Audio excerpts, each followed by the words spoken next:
Reka tubifurize ibihe byiza nshuti bakunzi bukuri News TV kandi tubifurize n'igitondo cyiza aho muherereye hose ku mugabane wa Afurika, Amerika, Aziya ndetse n'Uburayi ndetse by'umwihariko n'abari hano mu Rwanda. None turi tariki ya 27 z'ukwezi kwa 10 mu mwaka wa 2024 tukaba tukurutse mu makuru yacu nanone akaba agiye kwibanda hano mu burasirazuba bwa Kongo ndetse saho gusa turaza no kunyarukira mu Burundi naho turebe ukuntu byifashe. Umuntu utarakana subscribe reka dugusaba subscribe like ndetse na share kugira ngo igihe dushyizeho inkuru rwose ujye uyibona mu ba mbere utacikanwa n'amakuru yacu. Twirukanse reka duhere ku mfunyamfunyi cyangwa se ku ngingo z'ingenzi tugiye kugarukaho z'aya makuru. Tugiye guhera hano muri 23 rwose ngo tuvugane bidasubirwa hano muri Warikare ikomeje kugenda yavansa cyane, ikomeje kugenda yirukanka kuko ubu tuvugana hari utundi duce yaje kongera kwibikaho uduce twose tutari duke cyane. Turebe tuti utu duce M23 imaje kongera kuri Karembe ese nutuhe kuko ikomeje imirwano yayo ikomeje no kwavansa yo ngo nta guhagarara rwose gahunda yayo ngo gukomeza ikajya mbere mpaka inagize na zapinga hose. Turava dusimbukira mu Burundi rwose ngo abapolisi baho cyangwa se abashinzwe umutekano bashinzwe kurinda abaturage bakomeje kugenda bitwara nabi kuko bafite urugomo rudasanzwe. Ibintu ntago byoroshe habe na gato hari mu Burundi kuko rwose ngo bari kugenda bangiza abo bashinzwe kurinda. Turazi turi ukuntu bimeze ese byakozwe n'abakibere babitewe n'iki, turazi turebe ukuntu bihagaze rwose hano mu Burundi.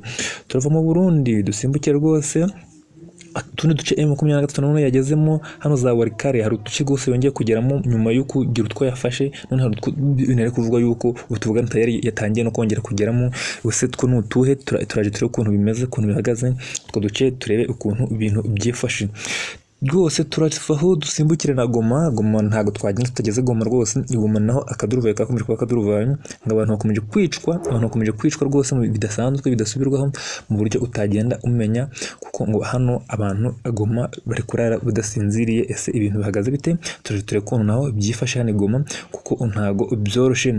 Nje tujye kubona muri aya makuru nitwa Damien rwose ndabasaba kugira ngo mutere agatebe mwicare mwumve idonido mwumve uko ibintu bihagaze uko ibintu byabyutse bimeze muri iki gitondo ibice bigiye bitandukanye.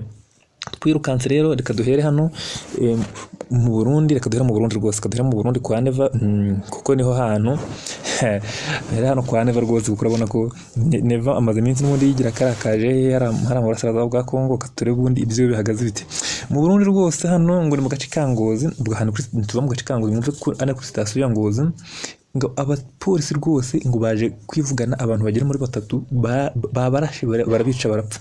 Aba bantu rero nta kintu rero batwaye nta kintu bameze ahubwo ngo abapolisi ni imyitware mibi bafite cyane, imyitware itari myiza, imyitware idahwitse itakwiye kugaragara ku bantu bashinzwe umutekano cyangwa se bashinzwe kurinda abaturage. Ngo ni nyuma yuko abapolisi bari banywa amayoga menshi cyane basinze bari kugwa bagenda biyenza birangira barashe abantu bagera muri batatu. Utuvugana abantu bagera muri batatu bakaba bitabye Imana rwose. Abantu Imana ibakira mu bayo pe ngo baje kuraswa n'abapolisi rero batatu ngo mu gihe bari banywa amayoga menshi cyane basinze kugenda bagwagwana managenda biyenza.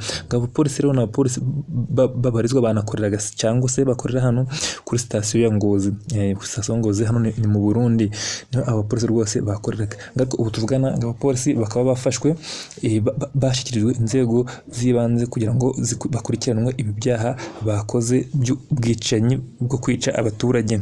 Ese ibi bintu byo kwa Neva rwose kwa Neva nyuma yuko ari kugenda afasha FARDC muri Kongo iwe kama ari kumva na ibintu bikomeje kugenda bigorana nyuma yuko ngo igihugu cyacu gihugu gifite inzara ku isi, yuko ari iki gihugu gifite ibibazo byinshi byose ku isi. None umve ko n'abapolisi baho bari kugenda bivugana abaturage rwose mu buryo budasobanutse. Reka twirukanka tuve ibyo kwa Neva rwose byo ni birebire cyane. Reka tukomeze kubitinda kuko kwa Neva naho tuzara tubyumuzara ari birebire.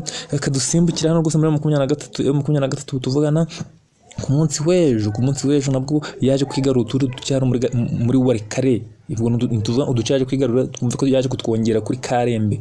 Karembe rano tuyibarira muri Warikare kuko nubwo ifashwe n'amateritwari atatu ariyo Masisi, Rucuro ndetse na Warikare, ariko reka tuvuge kuri deje nayo muri Warikare. Reka tuvuge ko rwose hano yaje kongeraho utundi duce tugera muri dutatu.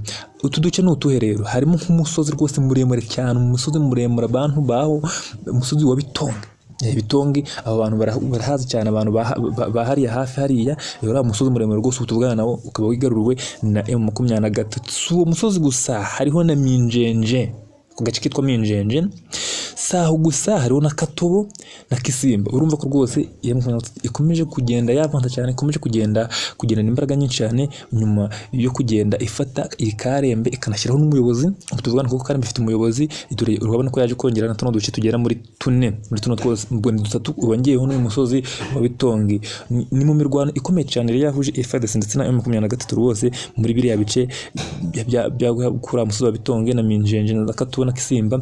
Iyi mirwano rwose yaje gutuma cyangwa se yaje kurangira FARDC nanone itsinzwe ku rugamba, M23 bikanarangira yigaruriye tuno duce rwose tugera muri tune. Urumva rwose ko FARDC nayo ibintu bikomeje kuyibana, ibindi bikomeje kuyibana birebire, nyuma yo kugenda itsindwa ku rugamba mu buryo butumvikana, genda inatakaza uduce tugiye dutandukanye rwose. Nyuma yo gutakaza agace ka Karembe kanababaje Kisekedi ndetse n'abambari bo, urumva ko ikomeje kugenda inatakaza utundi duce. Twirukanke turi muri wa mwanya wa update, reka twirukanke rwose tuvugana. Kandi M23 ikaba turakiri muri M23 tutarayivaho, reka twonye dusimbukire na hano ngo ikaba nanone yari utundi duce yagezemo nanone hano muri Waikare aho bita Ikobo no muri Murema. Muri Murema rwose naho M23 tuvugana naho ngo tayari twavuga ko yarangije kuhagera. Tuvuga ngo yarangije kuhagera, ntabwo tuvuze ko yahafashe, ubwo tuvuze ko yarangije kuhagera. Ubu tuvugana muri ibyo bice bigezemo, ubwo isaha nayo agomba kuberamo imirwano cyangwa se kabezi kuberamo imirwano baje kumva ishobora kuba twaje kumva ko M23 nanone n'utu duce natwo yaza kudufata, kuko ubu nimba yatangiye kuhagera ntanga nese nimba yanagezemo, kuko tuvugana yagezemo ko drone rwose yanjye iri muri biriya bice byutse imyandikire ivuga ko abasore ntabwo se izasarambwe. Ubu tuvugana zageze no muri bino bice rwose bya Ikobo ndetse na Murema. Ubwo urumva ko naho uko byagenda kose uyu munsi cyangwa zo dushaka kumutwumva utu duce natwo yatwongereye kuri turiya duce yafashe ku munsi w'ejo. Ubwo urumva ko rwose kuri M23 yo kudeshapo ibintu byayo bikomeje kugenda neza, ibintu byayo ikomeje kubijyana ku murongo, ibintu byayo rwose ikomeje kubikorana umuco, igenda ifata uduce tugiye dutandukanye hano rwose mu burasirazuba bwa Kongo.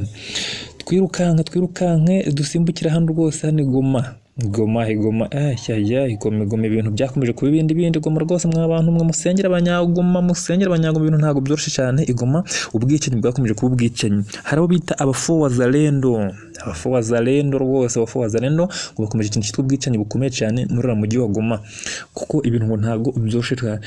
Ku munsi w'ejo abafu wazalendo bishe umuntu wari wivire mu bucuruzi bwe ucuruza, yari yatise tagisi atashe, mu gihe yari atashe rwose bamukura mu tagisi, batagira tagisi bamukuramo, baramwica bamwambura n'amafaranga.